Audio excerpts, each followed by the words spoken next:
कहानी की शुरुआत अमेजन के घने जंगलों के ऊपर उड़ते हुए एक जहाज से होती है। इस जहाज में हमारी मुख्य किरदार जस्टिन अपने दोस्तों के साथ आराम से घर वापस जा रही होती है। अचानक उनके जहाज पर किसी अजीब और अनजान चीज का हमला हो जाता है, जिससे जहाज का कंट्रोल पूरी तरह बिगड़ जाता है और वह तेजी से नीचे गिरने लगता है। कुछ ही सेकंड में जहाज सीधे घने जंगल में जाकर टकरा जाता है। जोरदार टक्कर की वजह से जहाज का पिछला हिस्सा टूटकर अलग हो जाता है और एक लड़की तेजी से बाहर गिर जाती है। जैसे जैसे जहाज नीचे आता है वैसे वैसे कई लोग एक एक करके बाहर गिरते जाते हैं। ये सब देखकर जहाज के अंदर चीख पुकार मच जाती है। आखिर में जहाज हिलता डुलता हुआ जंगल के बीच में लैंड कर जाता है। हादसा इतना खतरनाक होता है कि एक पेड़ की मोटी शाखा पायलट के शरीर को चीरते हुए निकल जाती है। एक लड़की अपनी सीट पर ही मर चुकी होती है, जबकि बाकी लोग डर के मारे तुरंत जहाज से बाहर निकल आते हैं। लेकिन मुसीबत यहीं खत्म नहीं होती। जैसे ही वे लोग नीचे उतरते हैं, एक स्टूडेंट का सिर घूमते हुए पंखे में फंस जाता है। इस अफरा तफरी में उनका जीपीएस ट्रैकर भी कहीं खो जाता है, जिसकी वजह से वे सब घने जंगल में फंस जाते हैं। यहाँ मोबाइल फोन भी काम नहीं करते क्योंकि कोई सिग्नल नहीं मिलता। इस वजह से वे किसी से मदद भी नहीं मांग सकते और जो इंसान इस जगह को सबसे ज्यादा जानता था वह भी अब मर चुका होता है। लेकिन असली डरावनी कहानी तो अब शुरू होने वाली है। अचानक हार्वे को जंगल की तरफ से अजीब सी आवाजें सुनाई देती हैं। ध्यान से सुनने पर उसे समझ आता है कि ये आवाजें वहां रहने वाले कबीलाई लोगों की हैं। उसे लगता है कि अगर वे लोग मदद कर दें तो सब लोग नदी के रास्ते बाहर जा सकते हैं और वहां से मदद मिल सकती है। लेकिन समस्या यह थी कि उन कबीलाई लोगों को उनकी भाषा बिल्कुल समझ नहीं आती थी। नतीजा ये हुआ कि उन्होंने सीधे उन पर हमला कर दिया। इस हमले में हार्वे की गर्लफ्रेंड मारी जाती है, जबकि बाकी सब लोगों को जहर वाले तीर से बेहोश कर दिया जाता है। कुछ देर बाद जस्टिन को होश आता है। आंख खुलते ही वह खुद को एक लकड़ी की नाव में लेटी हुई पाती है। नाव के आगे पीछे बैठे लोग उसी जंगल के कबीलाई होते हैं। डरकर वह तुरंत अपने हाथों में बंधी रस्सी खोलने की कोशिश करती है, लेकिन जैसे ही वह हिलती है एक कबीलाई आदमी उसे रोक देता है। उसका शरीर काले रंग से रंगा हुआ होता है और वह बहुत डरावना लग रहा होता है, जैसे कोई सख्त शिकारी हो। जैसे ही नाव किनारे पहुंचती है वहां बाकी कबीलाई लोग भी नजर आते हैं, जिनमें बच्चे और बूढ़े सब शामिल होते हैं। सबने अपने शरीर को लाल रंग से रंग रखा होता है। कुछ ही देर में पकड़े गए स्टूडेंट्स को उठाकर उनके गांव ले जाया जाता है। गांव पहुंचते ही उनका अजीब तरीके से स्वागत किया जाता है। हर कोई उन्हें हैरानी से देखता है और छूने की कोशिश करता है। लेकिन जब उन्होंने पेड़ों पर लटके हुए कंकाल और बांस पर लगी इंसानी खोपड़ियां देखी तो उनकी हालत और भी खराब हो गई। जब वे कबीलाई लोगों के बड़े झोपड़ों के पास पहुंचे तो अचानक एक बूढ़ा आदमी लाठी के सहारे उनके सामने आया। वह उसी कबीले का सरदार था और पूरे कबीले में उसकी बात आखिरी मानी जाती थी। उसने बस अपनी लाठी जमीन पर मारी और तुरंत शोर मचा रहे सब लोग चुप हो गए। फिर वह धीरे धीरे स्टूडेंट्स के पास आया और एक एक करके सबको ध्यान से देखने लगा। इसके बाद वह अपनी भाषा में कुछ बोलने लगा, लेकिन स्टूडेंट्स को उसकी एक भी बात समझ नहीं आई। वे सब हैरानी से एक दूसरे को देखते रहे। कुछ देर बाद उन्हें वहां से ले जाया गया और सबको एक पिंजरे में बंद कर दिया गया, जो सुअरों के बाड़े जैसा लग रहा था। पिंजरे के बाहर कबीलाई लोगों की भीड़ जमा थी। वे सब उन्हें ऐसे घूर रहे थे जैसे कसाई जानवर को काटने से पहले देखता है। लेकिन एक मोटा लड़का बाकी सबसे अलग निकला, उसे अलग ले जाया गया।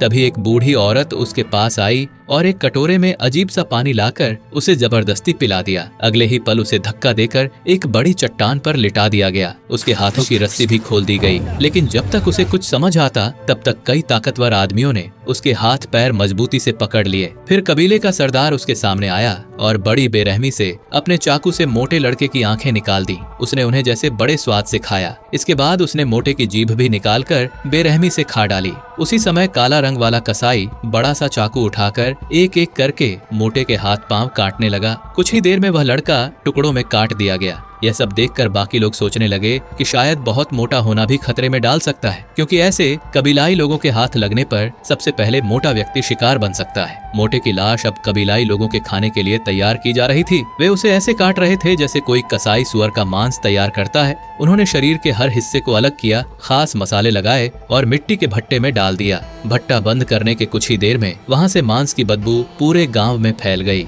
यहाँ तक कि बच्चे भी उसकी बदबू से आकर्षित होने लगे। दूसरी तरफ जस्टिन और उसके दोस्त यह सब देखकर और ज्यादा डर गए। अब उन्हें यकीन हो गया कि वे सच में कबीलाई लोगों के शिकार बन चुके हैं। लेकिन सब में से सिर्फ हार्वे ने हिम्मत नहीं हारी। उसने अपना फोन निकाला और सिग्नल खोजने की कोशिश की ताकि मदद के लिए कॉल कर सके, लेकिन इस सब का कोई फायदा नहीं हुआ। कबीलाई लोग जिस तरह बैठकर खाना खा रहे थे वह नजारा किसी इंसानी दावत जैसा लग रहा था। फर्क बस इतना था कि उनकी थाली में इंसान का मांस था। हालांकि ये कबीले सुअर और गाय भी पालते थे, लेकिन वे इंसानों को भी पकड़ कर रखते थे। पिंजरे में बंद लोग वहीं खाते पीते और अपनी जरूरतें पूरी करते, लेकिन रात होते ही नरभक्षक जल्दी सो गए क्योंकि पूरे गांव में बिजली नहीं थी। अंधेरा दूर करने के लिए कबीलों ने आग जला दी। मौका देखकर कॉलेज के स्टूडेंट धीरे धीरे भागने का प्लान बनाने लगे। दाढ़ी वाला आदमी कहता है कि अगर उनका जीपीएस ट्रैकर मिल जाए तो वे बाहर मदद मांग सकते हैं, लेकिन हार्वे कहता है कि इसका कोई फायदा नहीं क्योंकि ये कबीले हर जगह मौजूद हैं और जैसे ही ये लोग मोटे का मांस खा लेंगे तब वे सबको भी मार देंगे। यह सुनते ही जस्टिन का गुस्सा फूट पड़ा क्योंकि हार्वे ही उन्हें यहाँ लाया था और उसकी वजह से सबकी जान खतरे में थी, लेकिन वे चुपचाप मौत का इंतजार नहीं कर सकते थे। इसलिए एक लड़की ने पिंजरे की छत से बाहर निकलने की कोशिश की, लेकिन जैसे ही उसने सिर बाहर निकाला पहरा देने वाले कबीले ने उसे बेहोशी वाला तीर मार दिया और वह तुरंत बेहोश होकर गिर पड़ी। अगली सुबह जस्टिन के पास एक छोटा सा कबीलाई लड़का बैठा हुआ था। उसकी नजर जस्टिन के गले में लटके हार पर टिकी हुई थी। वह उस अजीब सी सीटी को ध्यान से देख रहा था। जस्टिन ने सोचा कि शायद अगर वह उसे दोस्त बनाने की कोशिश करे तो वे लोग यहाँ से भाग सकते हैं, इसलिए उसने हार से एक मीठी सी सीटी बजाई। आवाज सुनते ही काला कसाई अपने साथियों के साथ वहां आ पहुंचा। उसने सभी लड़कियों को बाहर निकाला और उन्हें उसी जगह ले गया जहां मोटे लड़के को काटा गया था। फिर उनके कपड़े उतार दिए गए। कबीलाई सरदार फिर एक एक करके सबकी जांच करने लगा। कुछ देर बाद लड़कियों को फिर से पिंजरे में भेज दिया गया, लेकिन जस्टिन को अलग ले जाया गया। थोड़ी ही देर बाद आसमान से तेज बारिश शुरू हो गई। बारिश देखकर पहरेदार और बाकी कबीलाई लोग अपने अपने झोपड़ों में वापस चले गए। यह मौका देखकर अंदर मौजूद एक लड़की ने भागने का सोचा। उसने फोन की रिंगटोन बजाकर कबीलाई का ध्यान भटकाया। फिर तेजी से वह पिंजरे की छत पर चढ़ी और बाहर निकल गई। वह कॉलेज में बहुत तेज दौड़ने वाली एथलीट थी, इसलिए फिसलन वाली जगह पर भी उसकी रफ्तार कम नहीं हुई। तभी उसकी नजर नदी के किनारे एक लकड़ी की नाव पर पड़ी। वह तुरंत दौड़कर नाव के पास पहुंच गई। बारिश रुकने के बाद जस्टिन भागने की कोशिश कर रही थी, लेकिन कबीलाई लोग उसे वापस पकड़कर ले आए। खुशकिस्मती से उसका शरीर चोटिल नहीं हुआ, लेकिन उसके चेहरे और शरीर पर अजीब सा लाल और सफेद रंग का निशान बन गया। जस्टिन को समझ ही नहीं आया कि इसका मतलब क्या है। यहाँ तक कि हार्वे भी पूरी तरह उलझा हुआ था। तभी एक कबीलाई लड़की दिखाई दी जिसके दोनों पैर बंधे हुए थे। उसे देखकर सबको बात समझ में आ गई। दरअसल ये कबीले जल्दी ही जस्टिन से शादी करना चाहते थे और उसके साथ ऐसी चीजें करने वाले थे जो सोच से भी बाहर थीं। ये देखकर जस्टिन और भी ज्यादा डर गई। तब हार्वे ने कहा कि जस्टिन को खुद को खुशकिस्मत समझना चाहिए, क्योंकि जो लोग उनसे शादी करते हैं और कुछ समय के लिए बंदी बनते हैं वे थोड़ी देर तक और जीवित रहते हैं। यह सुनते ही दाढ़ी वाले ने हार्वे को चुप रहने के लिए कहा। फिर उसने जस्टिन को हिम्मत दी और कहा कि वे लोग यहाँ से जरूर भाग निकलेंगे। इसी बीच कुछ कबीलाई खाने के कटोरे लेकर पिंजरे की तरफ आए। खाना बांटते समय जस्टिन की नजर फिर उसी छोटे कबीलाई लड़के पर पड़ी। इस बार उसने फिर से सीटी बजाई। लड़का आवाज सुनकर रुका और उसे ध्यान से सुनने लगा, लेकिन वहीं एक कबीलाई मजाक उड़ाते हुए बोला कि ये सब कोशिशें बेकार हैं। फिर वह लड़की कटोरे में रखा अजीब सा खाना खाने लगी। पास बैठी सुनहरी बालों वाली लड़की हिचकिचा रही थी क्योंकि वह शाकाहारी थी, लेकिन भूख इतनी ज्यादा थी कि वह इंसान के मांस के टुकड़े खाने लगी। जब कटोरा खाली हुआ और उसने उसमें पड़ा टैटू देखा तो उसे समझ में आ गया कि वह जिस इंसान का मांस खा रही थी वह असल में उसकी दोस्त थी जो पहले यहाँ से भाग चुकी थी। झटका लगने पर उसने कटोरा तोड़कर खुद का गला काट लिया। दरअसल कबीले ने उसकी दोस्त को चुपचाप मारकर पकाया था, लेकिन जब तक बाकी दोस्तों को कुछ समझ आता लड़की की सांसें रुक चुकी थीं। कबीले नहीं चाहते थे कि उसकी मौत बर्बाद जाए, इसलिए उन्होंने चुपके से उसके मुंह में नशीली पत्तियां डाल दी ताकि अगर नरभक्षक उसे खाएं तो पूरा कबीला नशे में डूब जाए। कबीलाई लोगों को इस चाल का कोई पता नहीं चला। जब काला कसाई वहां आया उसने शव के टुकड़े कर दिए और धड़ को मिट्टी के भट्टे में डाल दिया। कुछ ही देर में मांस की तेज खुशबू पूरे गांव में फैल गई। खाना खाने के बाद कई कबीलाई अजीब हालत में डगमगा गए, जैसे उन्होंने पहले कभी इतना ताकतवर नशा नहीं लिया हो। इस मौके का फायदा उठाते हुए जस्टिन और दाढ़ी वाला लड़का पिंजरे से बाहर भाग निकल गए, लेकिन जैसे ही दूसरा लड़का भागने लगा हार्वे ने उसे डांट कर बेहोश कर दिया ताकि वह खुद पहला शिकार न बन जाए। जस्टिन के पास उसे बचाने का कोई तरीका नहीं था, इसलिए वह वहां से दूर भाग गई। कुछ देर बाद लड़का होश में आया। आंखें खुलते ही उसने देखा कि दो कबीलाई उसके सामने बैठे हैं जो अभी भी नशे में अजीब तरीके से हंस रहे थे। उसने सोचा कि शायद वह चुपचाप भाग सकता है, लेकिन इंसान का मांस खाने की आदत के कारण एक कबीलाई ने अचानक उसका हाथ पकड़कर काट लिया। यह देखकर वह डर के मारे उठकर पूरी ताकत से भागा, लेकिन आसपास मौजूद बाकी कबीलाई तुरंत उस पर टूट पड़े। कुछ ही सेकंड में चारों तरफ से भीड़ ने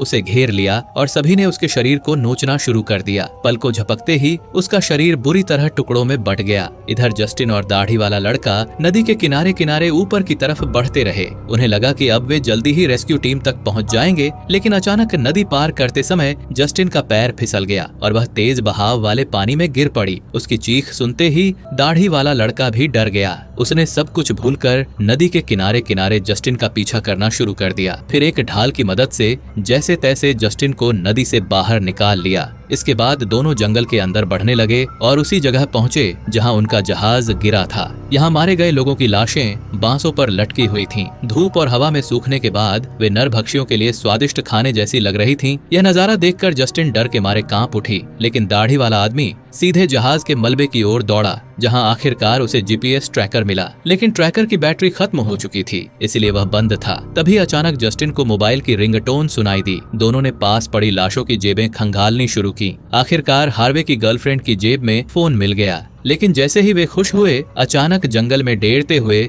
कबीलाई उनके पास आ पहुंचे। इतनी मेहनत के बाद भी उन्हें फिर से पकड़ लिया गया। कबीलाई जस्टिन को शादी के लिए तैयार करने लगे, जबकि दाढ़ी वाले आदमी को एक लकड़ी के खंभे से बांध दिया गया। फिर काला कसाई उसे सबसे बेरहमी सजा देने लगा, जो किसी जिंदा मौत से कम नहीं थी। सबसे पहले काला कसाई ने दाढ़ी वाले आदमी की सारी हड्डियां तोड़ दी और फिर पूरे शरीर पर हरी चिपचिपी मिट्टी लगा दी। इस मिट्टी की बदबू ने आसपास की चींटियों को उसकी तरफ खींच लिया। कुछ ही देर में सैकड़ों चींटियां खंभे पर चढ़कर उसके शरीर पर फैल गईं और उसकी त्वचा को बेरहमी से काटने लगीं। दर्द से वह लगातार चीखता रहा। इधर जस्टिन को शादी के लिए तैयार किया गया। तभी कबीलाई सरदार छोटा सा चाकू लेकर उसके सामने आया और रस्में शुरू करने ही वाला था कि अचानक बाहर से कबीलाइयों की जोरदार चीख सुनाई दी। यह आवाज सुनकर सरदार ने रस्म रोक दी। उसी समय एक कबीलाई दौड़ता हुआ आया, जिसके हाथ में किसी इंसान का कटा हुआ सिर था। असल में जंगल में रेस्क्यू टीम पहुंच चुकी थी और नरभक्षियों के लिए नया शिकार खुद चलकर आ गया था।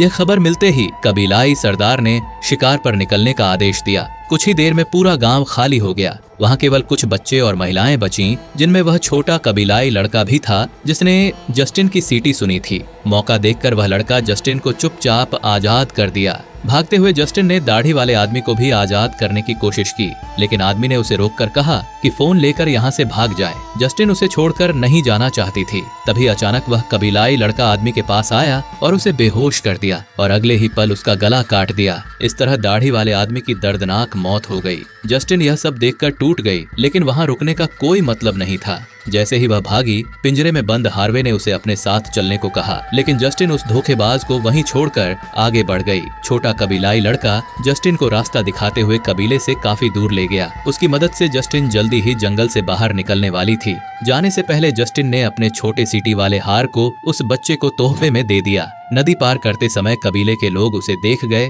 उसी दौरान उन्हें वहां एक जगुआर भी दिखाई दिया। कबीले के लोग इस जानवर को खुशकिस्मती का निशान मानते थे। जब उन्होंने देखा कि जगुआर ने जस्टिन पर हमला नहीं किया, तो उन्होंने इसके इशारे पर जस्टिन का पीछा नहीं किया। नदी के किनारे पहुंचते ही जस्टिन ने एक भयानक दृश्य देखा। नरभक्षी और रेस्क्यू टीम आमने सामने लड़ रहे थे। रेस्क्यू टीम के पास हथियार कहीं ज्यादा ताकतवर थे और परिणाम यह हुआ कि कबीलाई भारी संख्या में मारे जाने लगे। गलती से जस्टिन उसी गोलीबारी के बीच में पहुंच गई। मरे हुए कबीलाइयों को देखकर उसके दिमाग में एक विचार आया। उसने अपना फोन निकाला और रेस्क्यू टीम के पास जाकर भरोसा दिलाया कि वह इन कबीलाइयों में से नहीं है। जस्टिन ने मोबाइल हाथ में दिखाते ही कमांडर को भरोसा दिलाया कि उस पर हमला न किया जाए। कमांडर ने तुरंत उसे सुरक्षा में ले लिया। आखिरकार रेस्क्यू टीम ने कबीलाइयों पर हमला रोक दिया। हेलीकॉप्टर में चढ़ने से पहले एक आदमी ने जस्टिन से पूछा कि क्या कोई और भी जीवित बचा है। जस्टिन ने हिचकिचाते हुए साफ साफ कह दिया कि वह अकेली जीवित बची है और बाकी सब मारे जा चुके हैं। इसके बाद जस्टिन को उसके घर वापस भेज दिया गया।